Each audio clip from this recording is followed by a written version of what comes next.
Good morning. All right. Which button do I click? Got it. Okay. All right. If you grew up in this area, you might be familiar with Big Tree Park in Longwood. This park is known for the Senator. And if you did not grow up in the area or you're unfamiliar with it and have absolutely no idea what the Senator is, it was once the largest bald cypress tree in the entire world. It stood at 125 feet tall with a trunk diameter of 11 and a half feet. Oh, am I out pressing?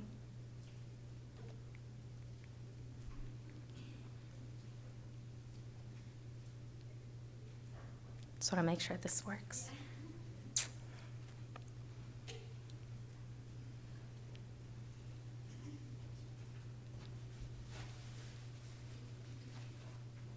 Okay, so it's it was working. Here it goes. Thinking about it. Oh, there we go. Okay. All right, so I say was because in 2012, this famous tree was destroyed by a fire that was started by a woman with a lighter. A small flame burned the tree from the inside out. And you can go see the tree today, but all that remains is just a burnt trunk at 20 feet.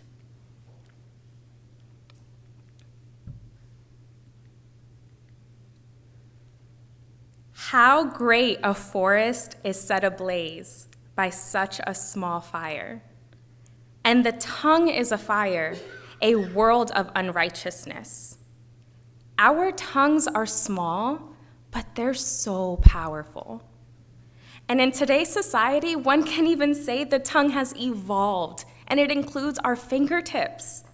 Because not only do we need to watch the words that come from our lips, but we need to watch the words that we type with one another and share online. So how do we season our speech? How do we make sure that we are using our tongues in a way that glorifies God? My goal today is to make us stop and think about how we speak to one another and share ways that we can reflect and hopefully season our words a little bit better moving forward. So I want us to ask ourselves a few questions. The first question being, are my words truthful? Ephesians 4:25 reads, "Therefore, having put away falsehood, let each one of you speak the truth with his neighbor, for we are members one of another." We all know lying is a sin. Many verses speak on lying from Genesis to Revelation, and we are taught from a young age just how bad it is to lie. But there are other ways of being dishonest that are not necessarily deceitful. We shouldn't hold back on being truthful because we're afraid of what others might think. And this can be small. This can be as small as maybe someone asks us for a favor, and we don't want to say no because we don't want to hurt their feelings, but we have so much on our plate already. If we say yes to every little thing because we don't know what will happen when we say no, are we going to do everything to the best of our ability? And are we going to do it without resentment? What if a friend asks for advice and we hold back or maybe sugarcoat it a little bit because we want to protect their feelings? If we hold back being honest with our sisters, even if it hurts, are we not denying them the opportunity to grow? We grow by changing the things we need to change, but we can't change them until we know about them. We're doing ourselves and our sisters a disservice by not speaking the truth. So, are my words truthful? Now, I want us to think about this a little bit differently. Are we sharing truthfully? When we use social media, Are we verifying that our posts and any information we share is all correct before everyone else sees it? Whether we're in a face-to-face conversation or online with a much larger audience, we need to be sharing the truth. Words spread like wildfire, and even faster online. Are we making sure that our words are true, or are we getting ourselves caught up spreading lies and misinformation, even unintentionally? This can apply to gossiping as well. Proverbs 11:13. Whoever goes about slandering reveals secrets, but he who is trustworthy in spirit keeps the thing covered. If you're ever wondering whether someone else's personal information is okay to share or not, ask yourself, if the person I'm sharing this information about was standing right here, right in front of me, how would they feel? We're all familiar with the telephone game and how it never ends the way it begins. This can happen with our words. Don't be the one who misinterprets and unknowingly passes along false information. We should want to be known as someone who is trustworthy, someone who speaks truthfully no matter what, and even better, someone who speaks truthfully with a loving heart.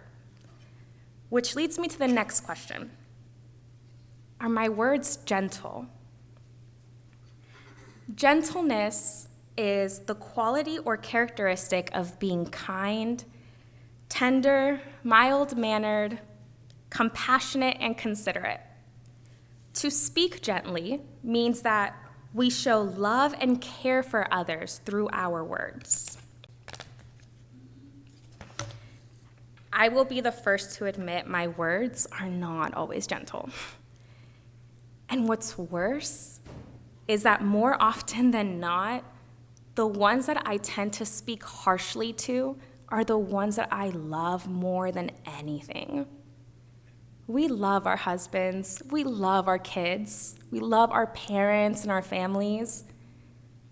But are we making them the targets of hurtful words and frustration? Can we picture ourselves speaking to the elders of the church or even strangers the way that we speak to our families? Proverbs 15:1. A soft answer turns away wrath, but a harsh word stirs up anger. Angry words get us nowhere.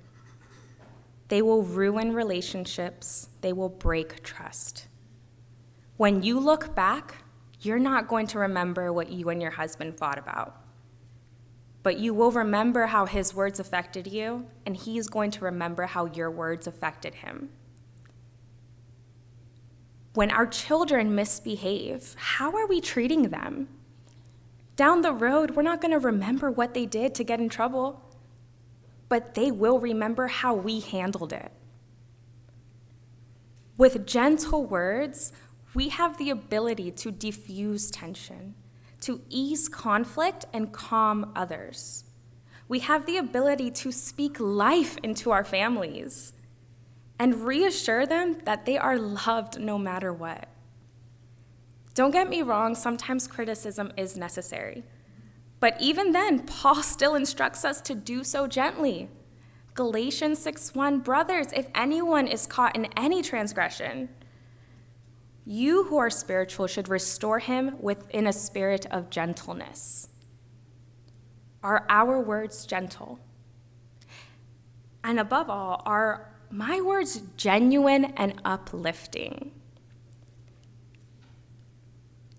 Ephesians 4:29 reads, let no corrupting talk come out of your mouths, but only such as is good for building up, as fits the occasion, that it may give grace to those who hear.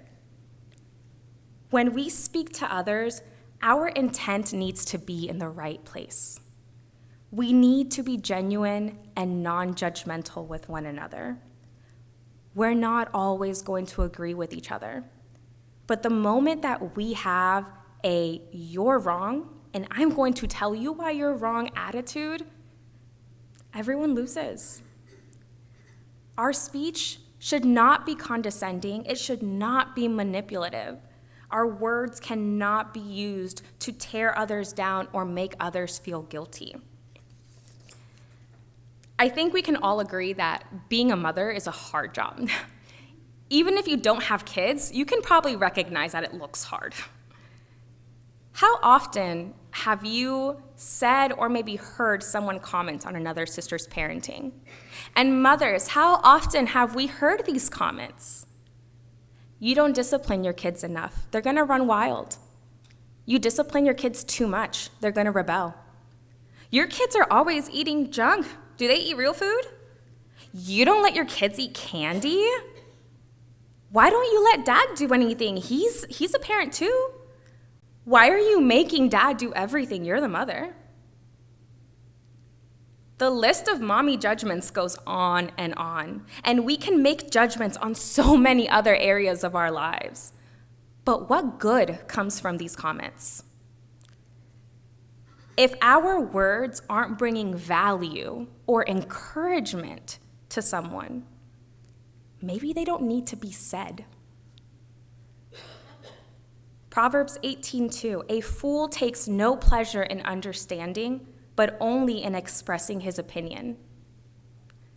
If we are wanting to give advice on a matter, we need to make sure it's coming from a genuine place of love and understanding.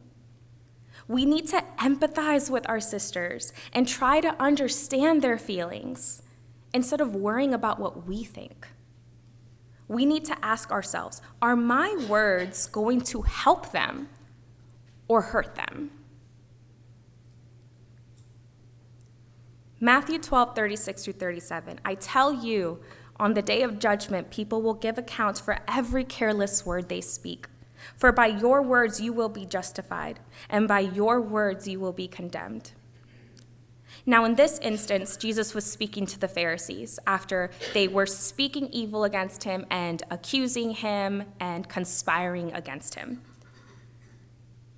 But Jesus knew that their words were a reflection of their hearts. This is a heart issue. When I think of these qualities, truthfulness, gentleness, being genuine and uplifting, this is Jesus. And he is our example. We are called to be imitators of him. Therefore, be imitators of God as beloved children, and walk in love as Christ loved us and gave himself up for us. Are we reflecting Jesus through our words?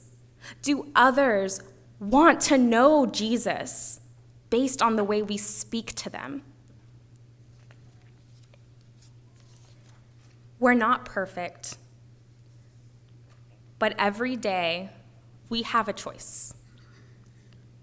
What are we doing with our words? Are we showing compassion or tearing down? Are we extending grace or spewing disgrace? Making peace or stirring up problems? Defending or dividing? Gossiping or giving wise counsel?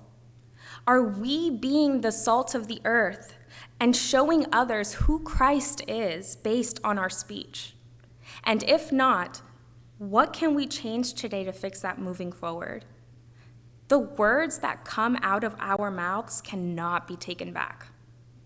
So let us season them well before they do, with truthfulness, gentleness, encouragement, gratitude, and love, just like Jesus shows us how to do.